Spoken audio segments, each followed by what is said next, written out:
कैसे ये वाक़या पेश आया? यहाँ बहुत सारे लोग हैं, मैं एक औरत हूँ। औरत तो सिर्फ शर्मिंदगी महसूस करती है।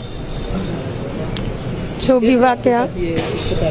भी वाक़या हुआ बहुत बुरा हुआ मेरे साथ, बहुत बुरा। मैं तो बता भी नहीं सकती हूँ कि कहाँ से बात शुरू करूँ, कैसे करूँ।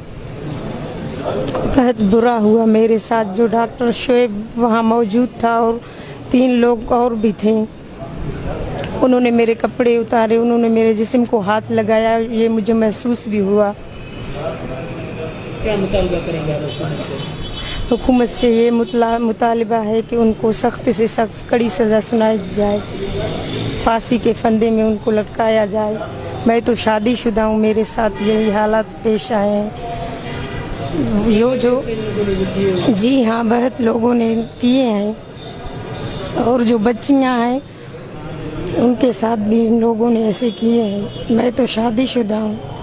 कुंवारी बच्चियों के मेरे टांग है ना, उनकी हड्डी टूटी हुई थी। मैं वहाँ अपने घर पे सीढ़ी से गिरी थी। जी हाँ।